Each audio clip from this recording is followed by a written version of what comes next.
Dzień dobry. Jestem w Kirach ponownie. Jem drugie śniadanie. Za chwilę ruszam na Czerwone Wierchy, to dużo powiedziane. Tą samą trasą co ostatnio, tylko będzie trochę krócej, połowę krócej. Bo to mój pierwszy wypad zimowy w Tatrach. Za 10:07. Jest bardzo rzeźko. Minus 13, ale ma się ocieplić do minus 10, więc będzie git.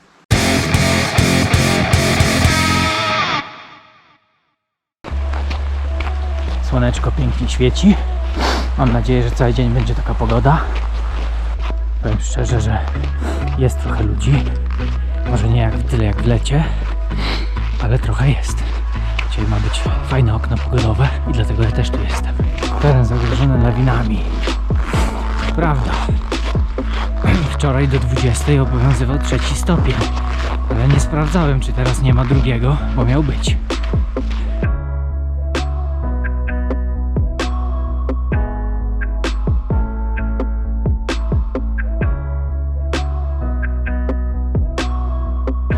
No i teraz przez ten mostek i do góry. I zaczyna się. Cudowna pogoda. Póki co ciemniak 3,45. No dobra. Zobaczymy, ile wyjdzie w zimie.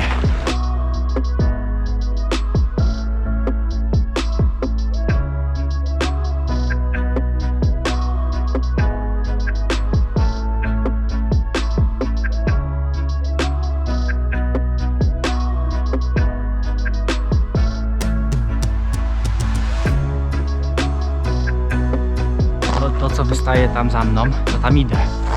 A jeszcze muszę wejść tutaj, gdzie słońce. Na piec. Albo do pieca.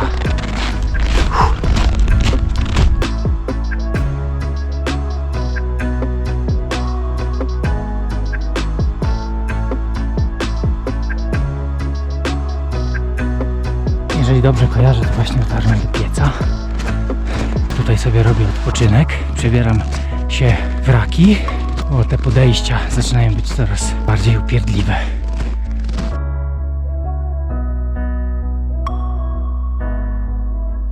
Mówiąc szczerze, tu jest tak fajnie, że mogę nie iść dalej. Ten gość trzeci ma jabłuszko do plecaka przyczepione. Będzie zjeżdżał, zarąbiście. Każdy, kto ze mną nie poszedł, niech mi zazdrości. Chyba że zginę i nie przeżyję, to wtedy nie. Giewont. Krzyż widać, ale super pogoda. Mam cel mojej podróży. Chwilę odpocząłem. Batona zjadłem, herbatkę kupiłem. Oraczyłem się. Albo raczej założyłem raki. I od razu jest inny komfort podchodzenia. Dużo ludzi tu lubi odpoczywać, bo nie byli zadowoleni z tego, że akurat ja tam siedzę i ten pan tam siedzi i musimy iść dalej. No to trudno, mogli się dołączyć. Pogoda jest po prostu bombowa. I ten widok tam na Giewont to jest coś wspaniałego. W ogóle nie żałuję tego wysiłku.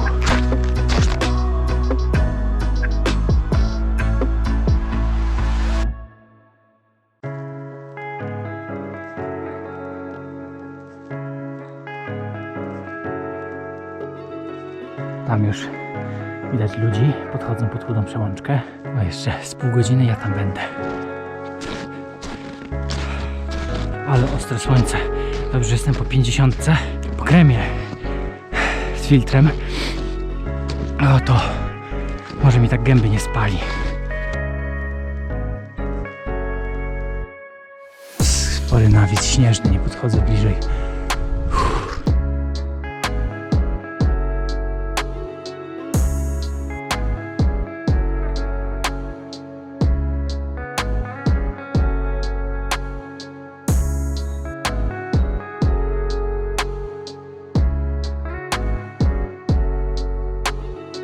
Okazuje się, że mój kurczak z ryżem, który wrzuciłem prosto z patelni do termosu o 2:45 nad ranem, o godzinie 11 jest już taki letni. Ważne, że miękkie i nie zamarznięte.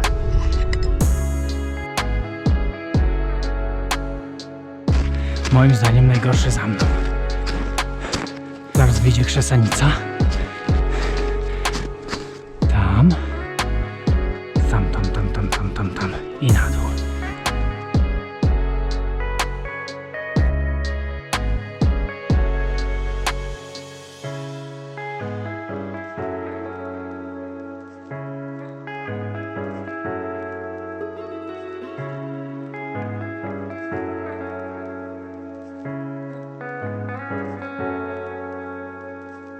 Całkiem spory ten nawis śnieżny i podobny jest na Krzesanicy. Tak zrobiłem sobie zdjęcie z zoomem, także nie ma co tam za blisko tej krawędzi podchodzić, żeby się nie osunąć z tym. Fajnie ci ludzie tam wyglądają na tej krawędzi, tej grani. Lekki wiaterek, ale ogólnie to jest cisza, spokój, po prostu oszałamiające te widoki. Nawet tam na tą Babią Górę jest całkiem niezły widok. Proszę, na Małołączniaku ludzie, to może na Kobylarz jest wydeptane. A że jest stopień lawinowy na 2 zmieniony z 3, to można zaryzykować zejście. To chyba ciemniak. Bardzo ładnie tutaj piloci zostawili nam ślady na niebie. Idealnie one się spotykają, tam się 2 krzyżują. Tam idę właśnie.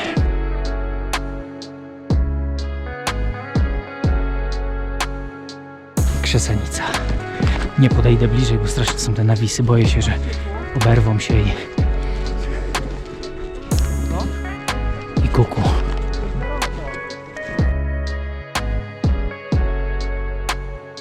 Krzesanica. No a za chwilę będzie zejście. No już chyba trzeba będzie też kask. Trochę zmęczony. Się tak człowiek pośliznął. Jak umrę, to mnie mama zabije. Także lepiej nie. Dalej nie podchodzę, bo by trzeba pieluchę zmienić.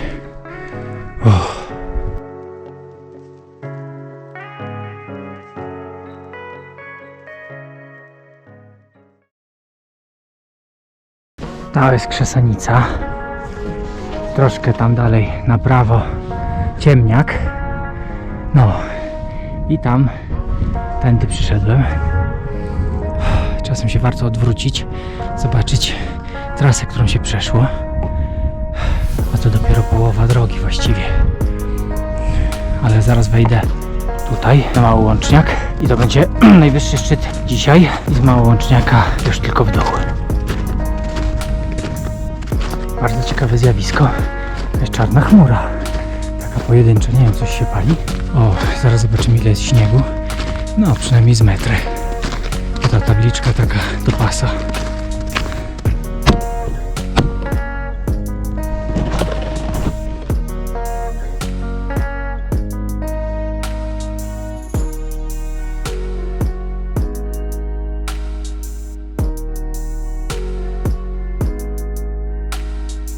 No i ruszyłem z Małołączniaka przez Kobylarz do Kir.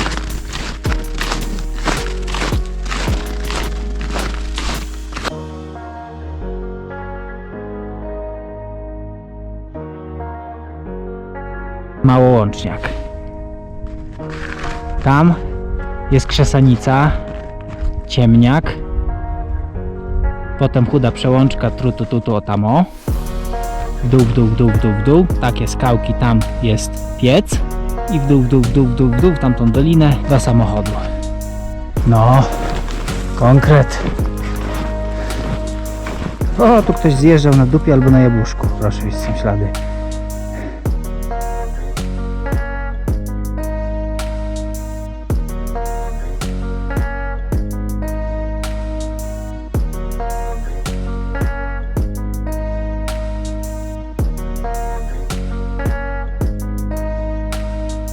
Tam na górze, na grani, stoją 3 kozice i patrzą się na durnia. A trzeba się stąd zmywać, bo słoneczko tu przygrzało. Coraz więcej się obsuwa śniegu. Nie chciałbym, żeby spadło coś większego. No, chwilę temu była mała zagwozdka. Tam, gdzie stoją ci ludzie. Gdzie iść? Tam wydeptane, tu wydeptane. Ale trochę na mapę, trochę w GPS-a. No i chyba dobrze. Zwłaszcza, że widzę tu jakiś kołek taki wbity. Raczej ręką ludzką wbity, niż sam jakiś miał sobie tutaj taki być. Nie wiem. A gdzieś tam dojdę. Skitury tutaj jakieś tego to.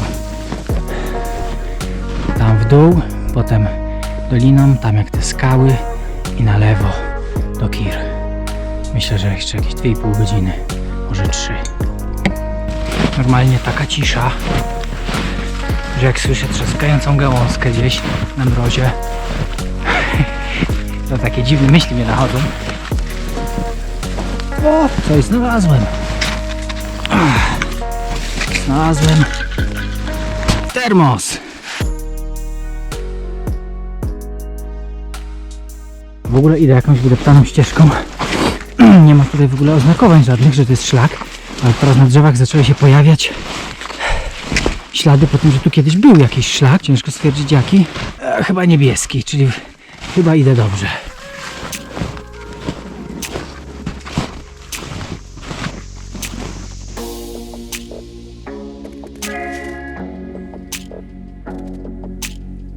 Jedno jest pewne, to nie jest szlak niebieski. Gdzieś w którymś miejscu nastąpił zły skręt. Powinien być chyba po tamtej stronie tego żlebu, tego wzniesienia właściwie, a nie po tej, no ale jacyś skiturowcy tam wyjechali, więc gdzieś dojdę w tych śladach. No i może ja się zgubiłem, a może tylko źle skręciłem. Idę po śladach, ale tu jest fajnie, ładnie, pięknie. Znaczy właściwie się nie zgubiłem, bo wiem, że muszę iść na północ. Przysłup Miętusi, 500 metrów. To wynika z mapy. I tyle. Ten strumień to jest strumień, nad którym jest ta pierwsza kładka, którą z rana pokazywałem. I ja sobie wzdłuż tego strumienia dojdę do szlaku, który jest o tu, o troszkę wyżej. Jakieś 20 metrów. Ta końcówka nie po mojej myśli, ale trudno. Trzeba się adaptować do warunków, jakie są i działać. Nie wiem przypadkiem, czy dzięki tej szczęśliwej pomyłce nie skróciłem drogi o jakieś pół godziny. Może nie będzie zemsty Montezumy.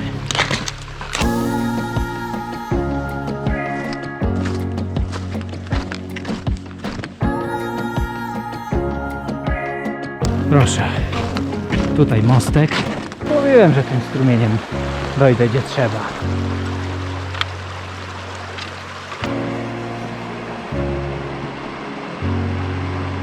No i pora podsumowywać wycieczkę. 9 godzin 50 minut, czyli można powiedzieć 10 godzin. No i ta szczęśliwa pomyłka to jest chyba pół godziny do przodu. Sobie po wydeptanym, ale nie po szlaku. Czyli trzeba będzie kobylarzowy żleb i kobylarz powtórzyć, bo się nie udało. No to co? No to cze.